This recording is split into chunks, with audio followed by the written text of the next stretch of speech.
Oi, gente, tudo bem? A gente está aqui para apresentar nosso trabalho sobre populações vulneráveis, com destaque para a população carcerária e para a população de rua. O nosso grupo ele é montado pela Ana Luísa Zanzarini Bianchini, pelo Cícero Silva Lima Filho, pelo Daniel da Lava Negreiro, pela Isadora Melanie Silva de Oliveira, pela Larissa Kathleen dos Santos, pela Laís Correia de Carvalho e pela Paula Rosal Osório de Lima, que sou eu. Então, primeiramente, pode passar. Primeiramente, eu gostaria de falar o que é a vulnerabilidade social, né? Para a gente entender. Pode passar. Pode passar. É isso. A vulnerabilidade social de uma população é quando ela é excluída ou ela é marginalizada pela sociedade, tanto pelo resto da sociedade, tanto quanto pelo sistema em si. Então, economicamente e socialmente também.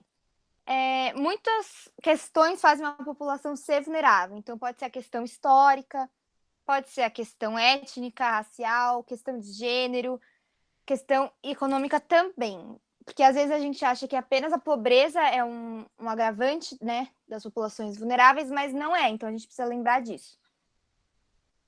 Pode passar.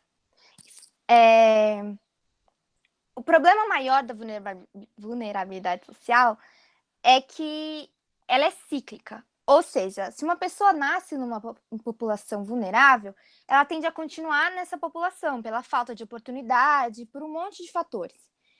Então, a gente tem que lembrar do princípio, que é um dos princípios básicos do SUS, que é a equidade. Que diz o quê? A equidade diz que quando populações estão em níveis desiguais, elas têm que ser tratadas diferentes. Então, por exemplo, uma população vulnerável, ela tem necessidades específicas diferentes do resto da população. Então, essas necessidades têm que ser atendidas de forma diferenciada. Então, aqui no slide tem uma imagenzinha, que mostra qual a diferença de igualdade e equidade. Se todo mundo tivesse um tratamento igual, como a gente vê na foto, o pequenininho não ia conseguir ver o jogo. Mas, certo é o princípio da equidade, que o pequenininho tem mais caixas para conseguir ver o jogo. Então, é assim, mais ou menos, que a gente tem que tratar as populações vulneráveis, porque elas têm necessidades diferentes. Então, para quebrar essa questão cíclica da população vulnerável, é importante que tenha alguns investimentos e uma preocupação maior na educação, tanto da própria população vulnerável, que precisa ter, com mais conhecimento, ela tem mais oportunidade de mudar de vida, né?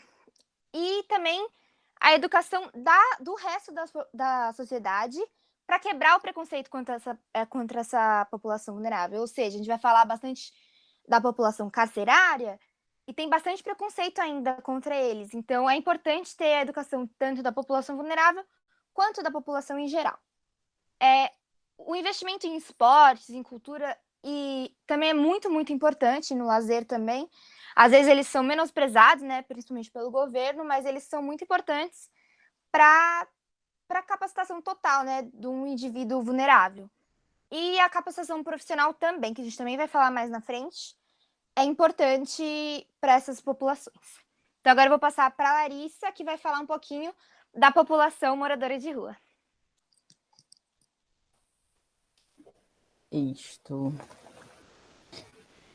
Então, para a gente entender isso, para começar, a gente vai entender nesse tópico como o Estado trata essa população de rua, como a sociedade trata ela, como funcionam as políticas públicas e quais são todos os agravantes para essa população, o que dificulta a vivência delas e tudo mais, porque em relação à negligência tanto do Estado quanto da sociedade. Então, para começar, seria interessante a gente saber o quê? Como é definida essa população e o que é que classifica esses moradores de rua, né? Essa população que se encontra ali tão vulnerável e excludente pela sociedade.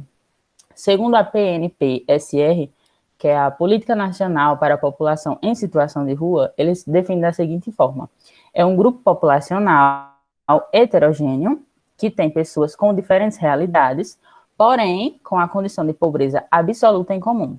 Essas pessoas, elas têm vínculos interrompidos ou fragilizados e a falta de habitação convencional regular. sendo compelido a utilizar a rua como espaço de moradia e sustento por contingência temporária ou de forma permanente. Então, é aquilo, né? Elas vão estar ali pelos mais diversos motivos e por diversas... o que vai fazer elas ficarem ali por diversos motivos e pelo mais variado tempo. Eles são classificados da seguinte forma: eles podem estar na rua, que é quando é por um fator recente, por uma questão mais temporária. Tem aqueles que ficam na rua, que são aqueles por mais uma questão de circunstância e tal, e tem aqueles que de fato são da rua, que eles moram ali, que ali é a casa deles, é a moradia deles, e todas aquelas pessoas que estão no seu meio, eles atribuem como sendo parte da família dele. E o que é essa política nacional, né, destinada para essa população? Ela foi instituída em dezembro de 2009 como uma política nacional que visa garantir o acesso dessa população a todos os serviços e aos programas, garantindo a eles, de fato, né, o que a Constituição prevê e garantindo a eles também se sentir como, de fato, um cidadão, né, garantindo o respeito, a equidade, a igualdade, o acesso aos serviços, a segurança e tudo mais. Embora a gente saiba que, na prática, as coisas não são bem assim, mas, enfim. Passa, por favor, Daniel. Invisíveis sociais, quem são? Então, para começar, a gente tem que entender por que invisíveis sociais. Invisíveis sociais nada mais são do que aqueles que a sociedade, tanto a sociedade quanto o Estado, eles tratam com negligência e excluem também, de certa forma, em todos os sentidos da palavra. Então, quem são? Essas pessoas, elas já têm um perfil pré-estabelecido. Ou seja, quando você parar para analisar, a maioria dessas pessoas são homens, que têm uma faixa etária de 25 a 55 anos, eles são analfabetos e são negros. E isso tem toda uma questão histórica por trás, uma questão estrutural, e que a gente tem que romper com isso, né? Aqui, a nível de mais informação, só para complementar, eu coloquei um gráfico que a gente vê. Em questão à raça, a maioria das pessoas encontradas, 58% são negros, 35% delas são pardos, 7% são brancos, amarelos e indígenas. E em relação ao sexo, 83% são homens. Então, a partir daí, você já vê de fato que tem um perfil de pessoas que você vai encontrar, em maioria, nessa situação. Pode passar. Abordagem histórica, política e social relacionada à população de rua. Então, para a gente entender esses contextos, a gente tem que primeiro saber que esse problema não é um problema atual, não é um problema que vem de agora, não é recente. Isso vem desde a antiguidade, porque já haviam grupos que tinham características semelhantes, que tinham modo de vida semelhantes.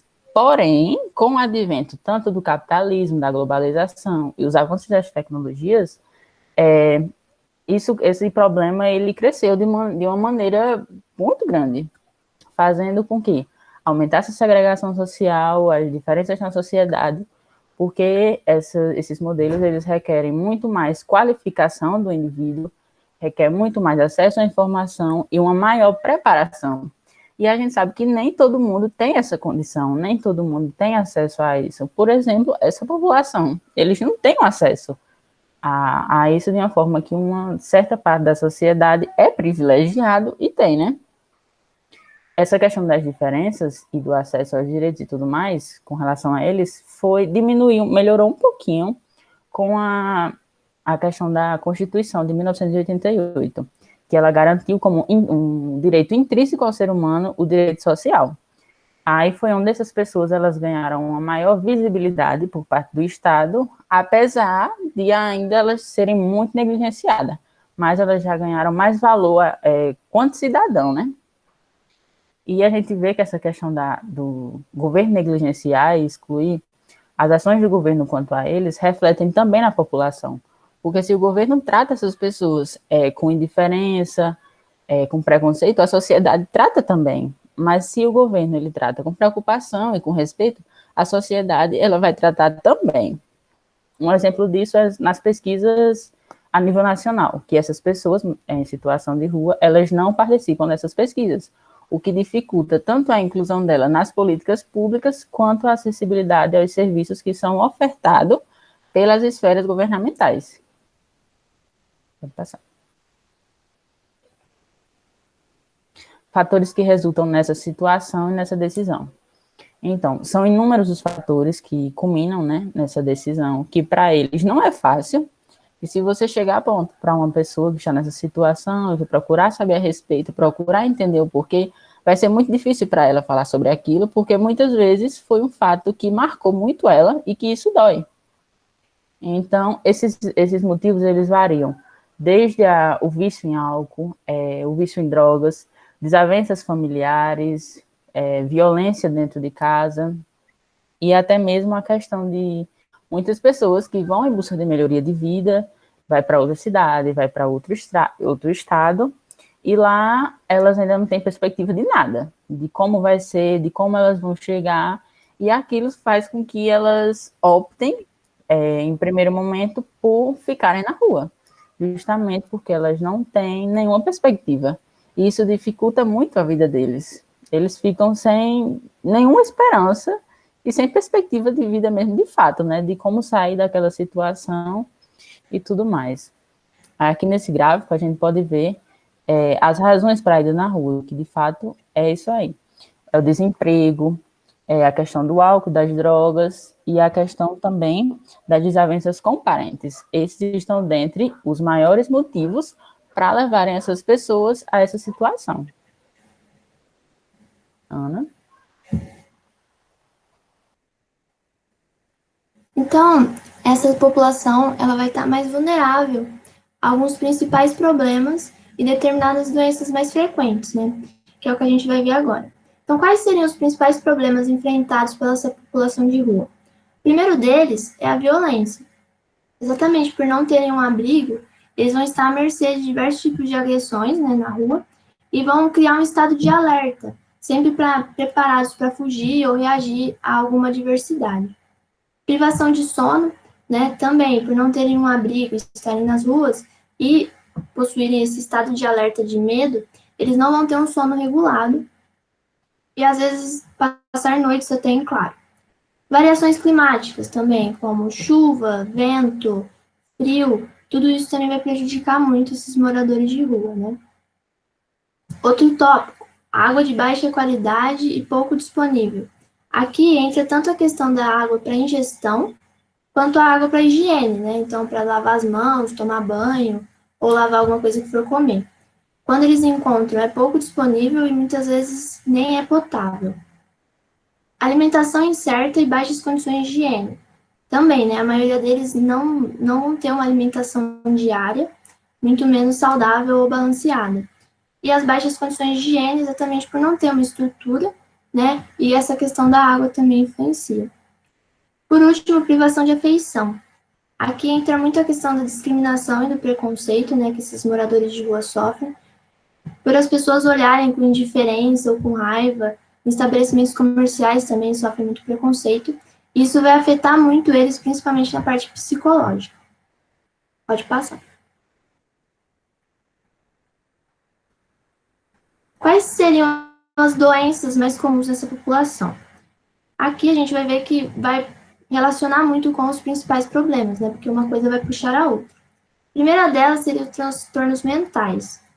Às vezes não é dada a devida importância para eles, né? Por não ser uma doença tão fisiológica, mas é muito presente nessa população de rua. Quais seriam os possíveis fatores para eles desenvolverem esses transtornos? Fragilidade nas relações familiares, então muitos perdem essa relação com a família, desemprego, miséria, ausência de vínculos sociais comunitários e o próprio preconceito, né, que foi o que eu falei anteriormente. Quais são os transtornos mais frequentes? Depressão, ansiedade, bipolaridade, esquizofrenias, transtornos delirantes e até mesmo psicoses induzidas por drogas. Aqui, os indivíduos muitas vezes procuram como alternativa de solução, né, o álcool e as drogas, que inclusive vai desencadear um outro problema muito grave, que a gente vai ver agora. Pode passar. o abuso e a dependência de álcool e ou drogas, né? Esse abuso, ele pode anteceder a situação de rua, então, como a Larissa falou, pode ser a causa deles irem para as ruas, mas mesmo assim, se foi a causa, tende a piorar na situação de rua, e mesmo o indivíduo que não tem essa antecedência, ele tende a desenvolver quando ele vai para a rua, né? Além de problemas físicos e mentais que essa dependência causa, ela também pode tornar eles mais vulneráveis a acidentes, o que é bem preocupante também.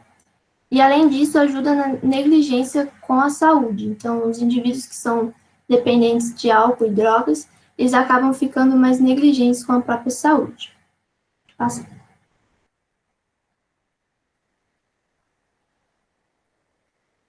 Outras doenças muito comuns nessa população são as doenças sexualmente transmissíveis e o HIV, né, a AIDS. Qual que é o principal fator da proliferação dessas doenças? O não uso do preservativo. Mas quais motivos levam a isso nessa população de rua? Então, eu coloquei alguns. Primeiro deles, baixo nível educacional. Então, muitos indivíduos não sabem as consequências, né, se não usar o preservativo, não sabem até mesmo como usar, para quê. Uso de drogas e álcool. Então, como eu falei, eles ficam mais negligentes com a saúde, então acabam não usando também preservativo. E aqui, relação sexual indesejada ou coerção. Esse tópico é mais para a questão da população feminina de rua, né, que muitas vezes acaba usando a relação sexual de caráter financeiro e aí acaba tendo essas relações indesejadas e proliferando essas doenças. Por último, um pouco separado, deixei compartilhamento de seringas e agulhas, que aqui entra mais para a questão mesmo do HIV, né, para a proliferação do HIV. Esses indivíduos, tendo uma grande quantidade presente de HIV positivo, eles vão se tornar mais suscetíveis a terem outras doenças, tanto outras infecções sexualmente transmissíveis, quanto pneumonia, tuberculose e entre outros, que é o que a gente vai ver no próximo, que é a tuberculose. Pode passar. A tuberculose também é muito frequente nessa população de rua e é uma doença infecto-contagiosa, né? A proliferação se dá como? Em áreas de grande concentração humana, com precários serviços de infraestrutura urbana, né? Aqui a gente já consegue ver a estreita relação do porquê a tuberculose está tão presente na população de rua, né? Segundo pesquisas, o risco de adoecimento dessa população é 48 a 67 vezes maior do que a população em geral. Então, é uma diferença muito significativa. Qual que é a principal questão aqui na proliferação da tuberculose? É a dificuldade de adesão do grupo ao tratamento. Então, muitos acabam abandonando o tratamento no meio, então não há um tratamento eficaz, não tem a cura e continua a proliferação. Pode passar. Por último, eu deixei problemas nos pés, infestações e problemas bucais. Também são questões bem frequentes nos moradores de rua. O que seria isso? Problemas nos pés. Muitas horas por dia em pé ou andando, eles vão acabar formando calos e abrasões, além de infecções fúngicas. Muitos deles, às vezes, nem têm sapatos, isso piora bastante a situação também. Além de picadas de insetos e machucados, que podem levar a ulcerações e celulite. Infestações, o que seria? Por não ter acesso a locais de higiene pessoal, tanto para tomar banho quanto para lavar as roupas, vai propiciar infestações como piolhos de corpo, de cabeça e escabiose, que seria a sarna. Por último, problemas bucais, né? Falta de hábitos de higiene bucal, o fato também de eles terem poucos equipamentos para atenção às necessidades básicas, então, às vezes eles não têm acesso a escova de dente, pasta, fio dental. Então, eles vão acabar gerando esses problemas bucais e eles preferem o não tratamento. Às vezes, eles preferem a exodontia, que seria arrancar o dente, ó, a questão que está dando problema, do que tratar. Então, isso piora bastante também. Esses são os principais problemas, né? Essa população enfrenta diversas questões, mas os principais foram esses. Agora eu vou deixar a palavra com o Daniel.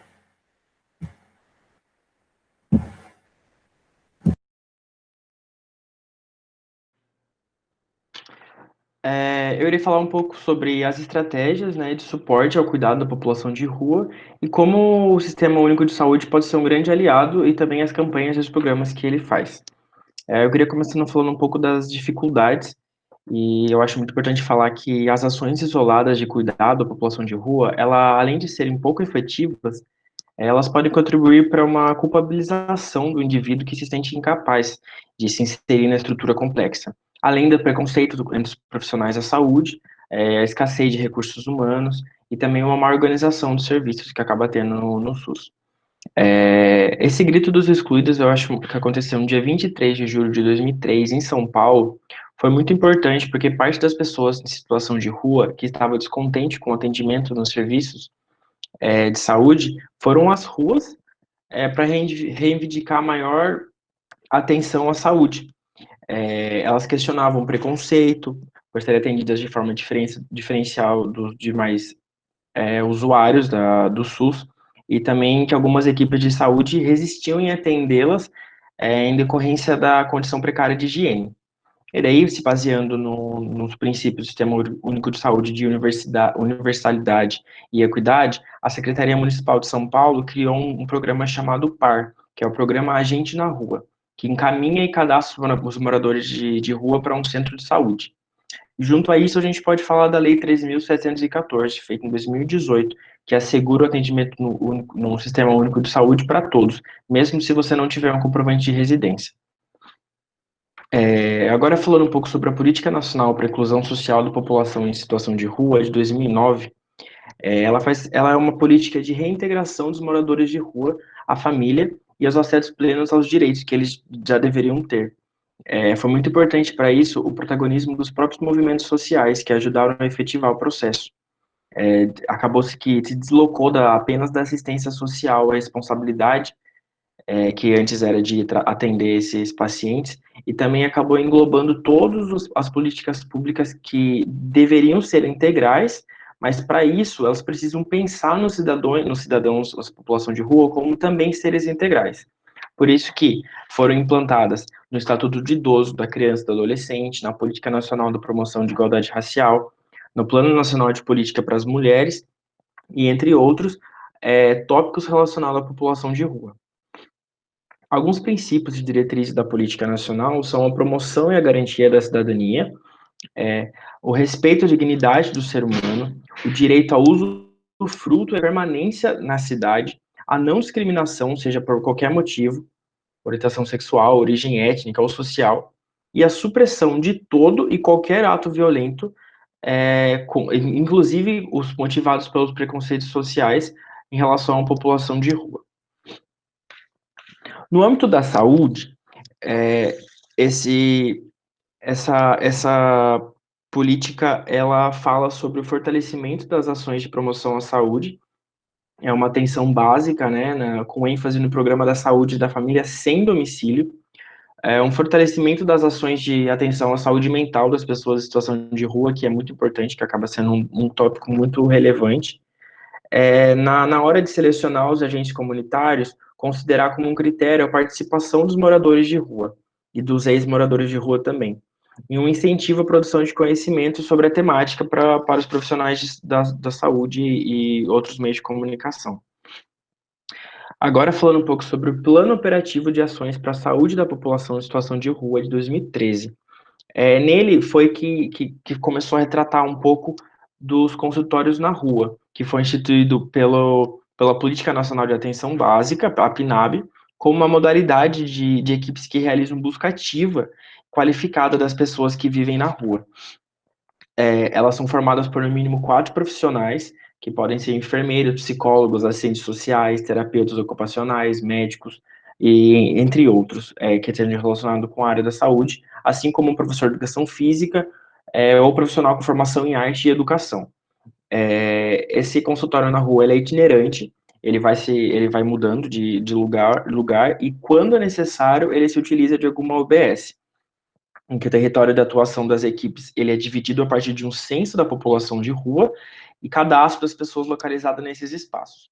A proposta dos consultórios de rua é, além da saúde mental, englobar o atendimento a gestantes de rua, patologias pulmonares, infecções sexualmente transmissíveis, as doenças de pele, problemas ortopédicos, diabetes, hipertensão e outros que fazem parte dos problemas de rotina das pessoas em situação de rua. Esse plano operativo de ações para a saúde, antes disso, um outro lugar que as pessoas de população de rua podem encontrar, além do consultório na rua, ajuda nas UBSs, no Centro de Atenção Psicossocial, nas unidades de pronto atendimento, nos hospitais e também no próprio SAMU, no Serviço de Atendimento Móvel de Urgência. Agora, sobre o plano operativo de saúde que a gente está falando, existem outras coisas que fazem parte, que são, por exemplo, a implantação de um comitê técnico de saúde para a população, uma instituição de vários comitês técnicos de saúde nos estados e nos municípios, oficinas de sensibilização para os trabalhadores que eles atuam diretamente com essa população, e um curso de capacitação para os profissionais para cuidado com essa população. Alguns dados do Ministério da Saúde apontam os principais problemas, que já foi falado anteriormente pela Ana, pelos problemas nos pés, ISTs, gravidez, tuberculose e outras coisas, e também as principais causas de internação, são o uso de substâncias psicoativas, problemas respiratórios e algumas causas externas, como a própria violência. Outros programas que a gente pode citar são as ONGs espalhadas pelo Brasil, as iniciativas acadêmicas de estudantes da área da saúde, o acolhimento com vagas rotativas, né, que oferecem cuidados com assistência social, e também o programa Mais Médicos para regiões carentes, que acabam atendendo também os moradores de rua. Algum dos objetivos desse plano operativo para as pessoas que eu citei anteriormente seria garantir o acesso da população em situação de rua e as ações de saúde. Também reduzir os riscos à saúde decorrentes dos processos de trabalho na rua, né? E melhorar os indicadores de saúde e da qualidade de vida da população. Definindo alguns eixos, são 5 eixos no total, falando sobre uma breve teoria, uma breve menção a eles. O primeiro eixo seria a inclusão da população de rua no escopo das atenções de saúde. O segundo eixo seria uma promoção à vigilância de saúde dessa população. Um terceiro seria uma educação permanente em saúde, na abordagem de saúde. O quarto eixo seria um fortalecimento da participação e do controle social. E o quinto seria o monitoramento e uma avaliação das ações da população de saúde, se ela está sendo efetiva ou não. Algumas campanhas municipais também fazem parte de uma forma de ajudar na promoção de saúde a essa população. Inclusive, essa da imagem é uma campanha municipal chamada de Não Seja Frio, feito pela Prefeitura de São Paulo, em que tem como protagonista 3 pessoas que vivem em situações de rua, e ela mostra o trabalho de acolhimento que é feito pelos agentes do Poder Público Municipal. A partir de ligações para o número 156, que está escrito na própria imagem do telefone, né? Uma outra campanha feita seria a campanha que é feita com os viadutos como meio de comunicação. Ela também foi feita em São Paulo, em que muitos moradores de rua se recusavam a ir para os abrigos, porque eles queriam ficar junto dos seus cães, e os cães não eram aceitos nos abrigos. Mas alguns abrigos começaram a aceitar, alguns centros temporários de acolhimento começaram a aceitar os animais junto com os donos, com as pessoas moradoras de rua. Mas por falta de informação, acabava que elas continuavam com vagas e leitos sem ocupação, porque eles não queriam ir para essas CTAs. Para mudar essa realidade, impactar o público específico, ele que no caso não tem acesso aos meios de comunicação que outras pessoas têm, que seria internet, jornal, rádio, TV, uma agência especializada na comunicação desenvolveu um projeto que transforma um dos espaços mais impensáveis, que seria a parte de baixo dos viadutos, para ser uma mídia direta e efetiva. Locais que, no caso, em teoria, só os desabrigados enxergam, né? Que é onde geralmente a população acaba dormindo, seria embaixo dos viadutos. Também teve a campanha feita pelo próprio Ministério da Saúde, chamada de Cuidar da Saúde de Todos, faz bem para a população em situação de rua e faz bem para o Brasil. ela tinha a intenção de sensibilizar profissionais da saúde para acesso e o atendimento da população de rua. É uma tentativa de diminuir o preconceito da sociedade também e empoderar as pessoas em situação de rua quanto a seus direitos, como cidadãs. E para isso a campanha ela prevê uma distribuição de cartazes para as unidades de saúde do SUS em municípios como população em situação de rua e a serviços de assistência social também, direitos humanos.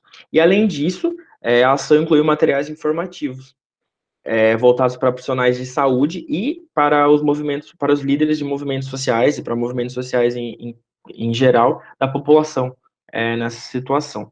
Além disso, eles tentaram vincular também algumas mensagens de sensibilização através das mídias sociais, na internet e outros lugares assim, com informações sobre a necessidade de saúde e o direito das pessoas em situação de rua. Aqui são dois cartazes que podem ser encontrados feitos pelo SUS a respeito dessa população. O primeiro fala sobre o direito à saúde integral e humanizada, que é um princípio da universalidade e equidade do próprio Sistema Único de Saúde, nada mais saudável para a população em situação de rua. E o outro fala sobre cuidar bem da saúde de todos, faz bem para a população de situação de rua e faz bem para o Brasil, que foi o que eu acabei de citar. E é isso. Agora deixarei minha palavra para a população carcerária.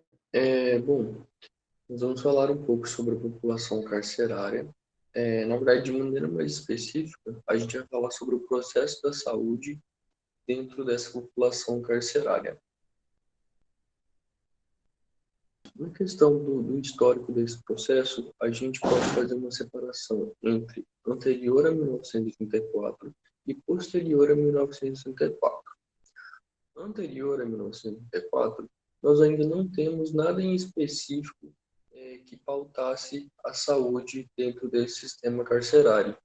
Então, nós temos uma baixa abrangência do sistema de saúde aos privados de liberdade. E quando nós encontramos algumas ações, são ações muito específicas, justamente por não haver nenhuma ação pública e, de certa forma, o sistema público ele ainda estava se desenvolvendo e, consequentemente, principalmente essas populações mais vulneráveis, elas ficavam ainda mais prejudicadas quanto ao sistema público de saúde. Foi só então, posterior a 1974, que a gente consegue encontrar ações mais específicas. E a partir daí a gente pode separar entre 3 ações: a Lei de Execução Penal em 1934, o Plano Nacional de Saúde no Sistema Penitenciário em 2002 e 2003 e a Política Nacional de Atenção Integral à Saúde das Pessoas Privadas de Liberdade no Sistema Prisional, que foi a última em 2014. Bom, dentro dessas 3 ações, nós temos a Lei de Execução Penal. A Lei de Execução Penal, que foi elaborada em 1984, ela ainda tinha uma baixa cobertura. E a instituição dela foi mais por questões de organização desse sistema.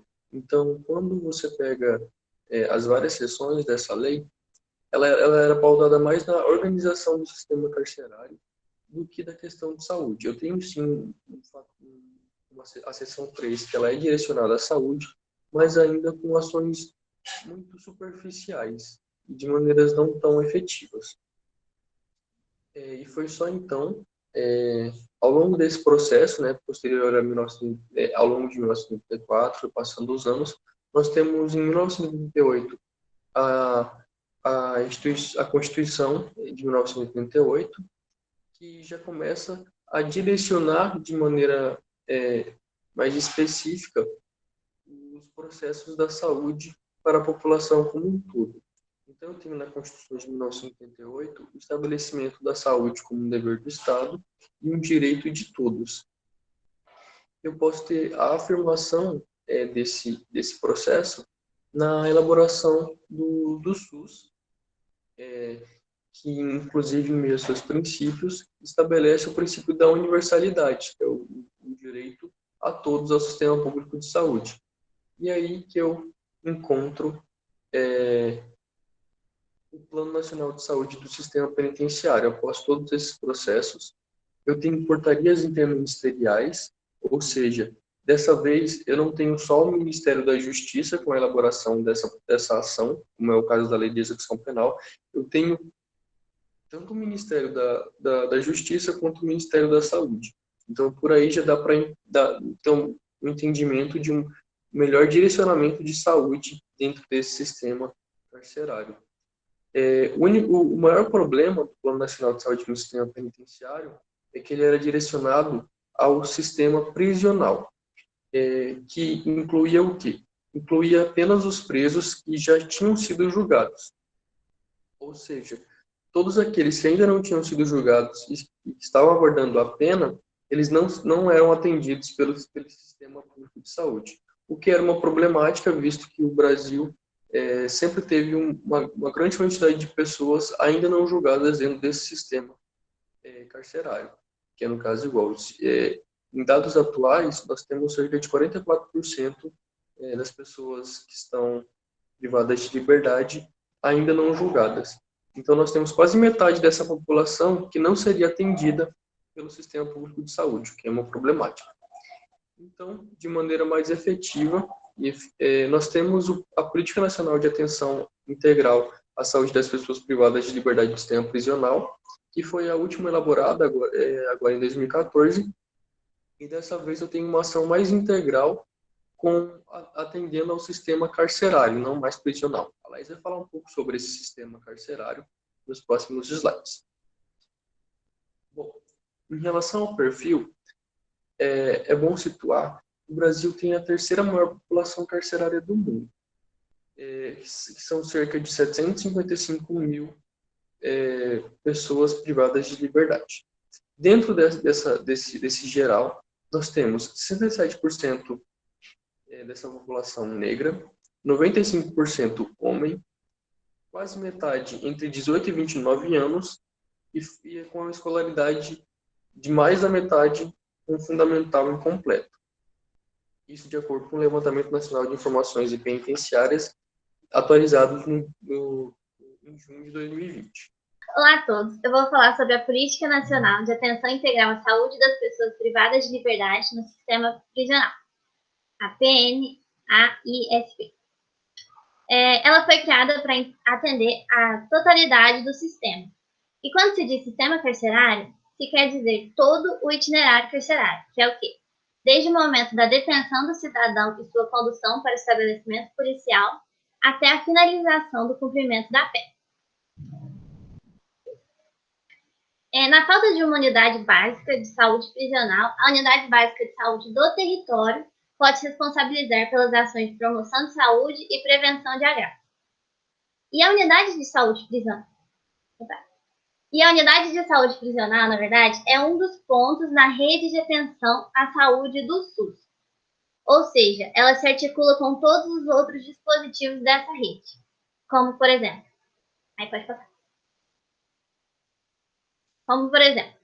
ações de saúde dirigidas ao trabalhador prisional, a vigilância em saúde, que pode ser tanto sanitária quanto epidemiológica no tempo oportuno, o acesso às redes de atenção especializada, hospitalar, urgência e rede temática, as equipes de saúde mental para identificar, prevenir e tratar os transtornos provocados pelo confinamento e ou uso de drogas, e as equipes de saúde materno-infantil, nas unidades que custodiam mulheres e garantia de qualidade pela rede segura.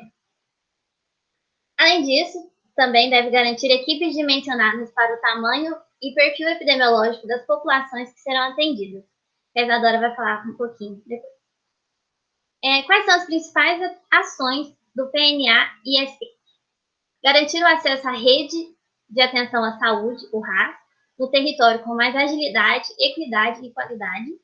Promover ações para a promoção de saúde e prevenção de doenças transmissíveis, doenças não transmissíveis e dos agravos decorrentes do confinamento. Melhorar as ações de vigilância sanitária na alimentação e nas condições de higiene dentro das unidades prisionais para garantir a salubridade ambiental.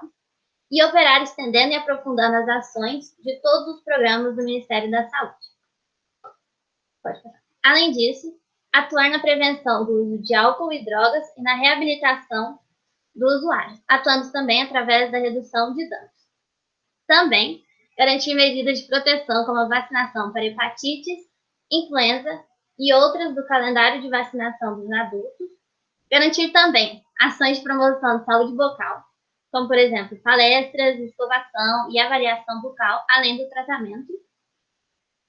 Garantir o acesso aos programas de saúde mental gerais e específicos, a aquisição e repasse de medicamentos da farmácia básica, às equipes e distribuição de insumos básicos, tais como preservativos, absorventes, entre outros, para as pessoas presas, e multiplicar as unidades básicas de saúde prisional, promovendo seu funcionamento na lógica do SUS. Fazendo um corte, puxando mais para o Mato Grosso, até o dia 16 de janeiro de 2020, apenas 5 prefeituras do Mato Grosso aderiram a essa política, sendo elas Diamantino, Rondonópolis, Várzea Grande, Rosário Oeste e Barra do Garça, por ser uma política recente. Acabei. Então, eu vou falar agora sobre as equipes de atenção primária e prisional, as EAPP.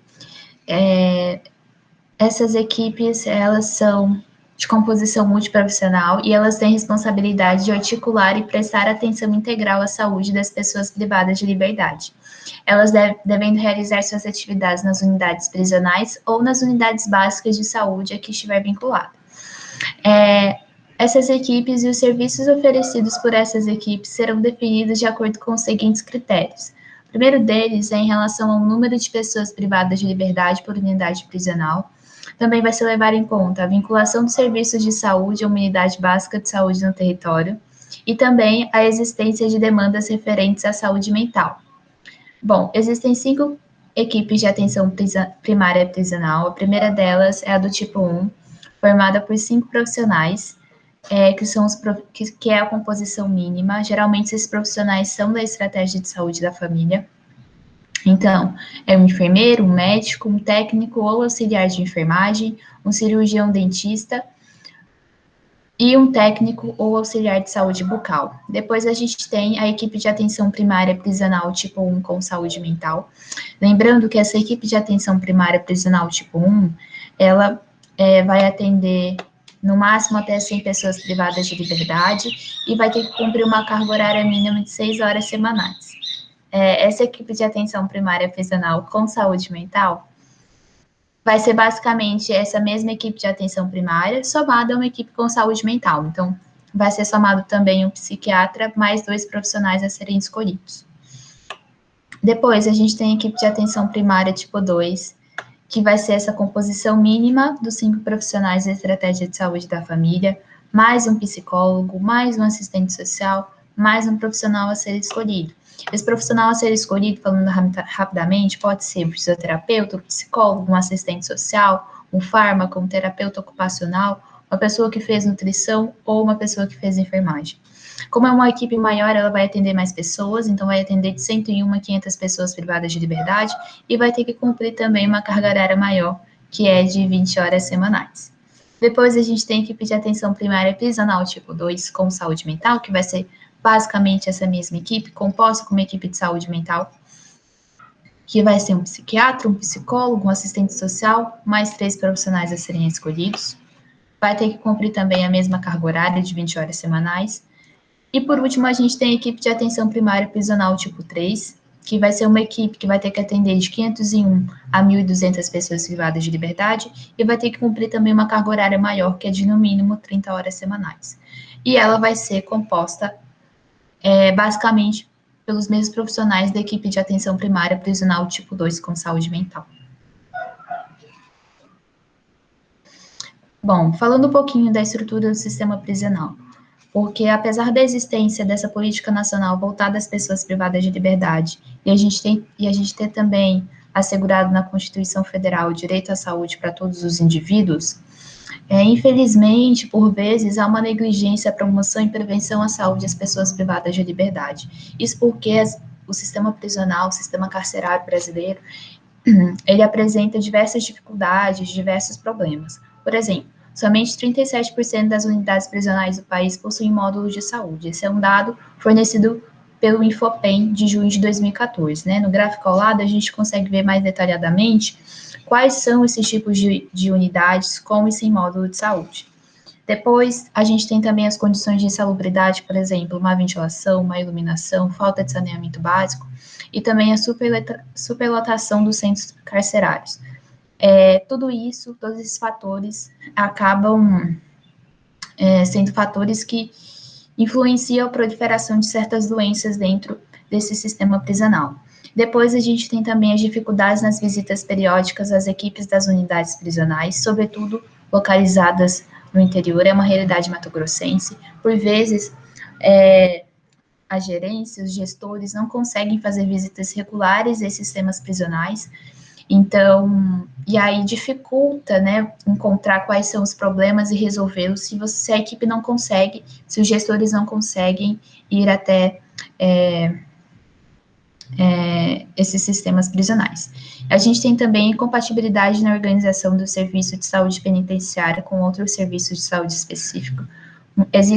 A gente já viu que existem vários tipos de equipe de atenção primária dentro ou não, né, das unidades prisionais. Então, às vezes, existem alguns detentos que precisam de tratamentos com essa equipe de saúde mental, mas eles não têm esse acesso dentro das unidades prisionais, então eles precisam recorrer a outras unidades de saúde públicas, e por vezes, por exemplo, há divergências entre os trabalhos, entre a filosofia do trabalho, entre a CAPS, por exemplo, e o sistema prisional. Então, essa pessoa privada de liberdade, ela sofre alguns obstáculos para conseguir certos tratamentos, quando não são oferecidos dentro do sistema prisional. Bom, esse gráfico, ele mostra a superlotação vista nacionalmente, né? Então, a gente tem 755.274 pessoas privadas de liberdade, essa é a população, porém, a gente só tem, na realidade, 442.349 vagas. Há um déficit de 312.925, o que explana a superlotação. Como a gente já viu, né, na legislação, no documento, as equipes de atenção primária teriam que atender somente a um certo limite de pessoas, mas com a superlotação, obviamente, elas vão ter que atender a mais, e isso faz com que a qualidade da promoção e prevenção à saúde oferecida a essa pessoa privada de liberdade não seja 100%. Agora, falando sobre as principais doenças, né, ou patologias que encontramos no sistema carcerário. Nós temos algumas doenças que são mais prevalentes dentro dessa população carcerária. Então, de maneira geral, fazendo a somatória tanto de homens quanto mulheres, nós temos uma certa relação. Nós temos a tuberculose como a maior porcentagem de casos dentro do sistema carcerário, seguido do HIV, sífilis, outros como, por exemplo, a hanseníase e por fim, a hepatite. Acho só interessante essa relação no geral, mas entre a população feminina e masculina nós temos uma certa diferença entre a doença mais prevalente. No caso do masculino, a doença mais prevalente seria a tuberculose, no caso do feminino seria a sífilis. Dentro de todo esse processo, é interessante uma atenção maior à tuberculose. Devido a um fator de alta mobilidade desses presos, seja entre transferências ou a mobilidade entre os presídios, ou até mesmo a questão das visitas nesses sistemas prisionais, nesses sistemas carcerários, a proliferação da tuberculose ela é intensificada nesses presídios, que nós podemos encontrar como dados das Nações Unidas, uma relação que os presos eles têm até 30 vezes mais chances de ter a tuberculose do que a população fora desses centros, o que indica uma questão de emergência e maior cuidado nesses sistemas prisionais, com políticas mais direcionadas à questão da tuberculose, que é o que aconteceu no estado do Mato Grosso, no ano de 2018, começaram ações políticas direcionadas ao sistema carcerário do estado no intuito de barrar a proliferação dessa tuberculose.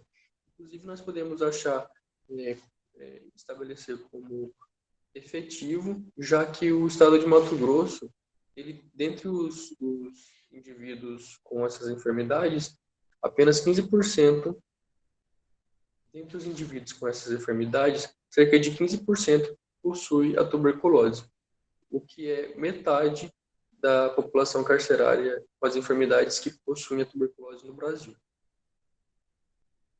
Além disso, existem algumas outras políticas, como, por exemplo, a vacinação contra H1N1, que começou a ser feita nos presídios do Estado no mês de abril, e ela faz associação com o Sistema Único de Saúde de vacinação, então também pode ser inclusa nesse sistema carcerário. Bom, esse aqui é o nosso material de estudo, nossas referências, e é isso. Muito obrigado pela atenção.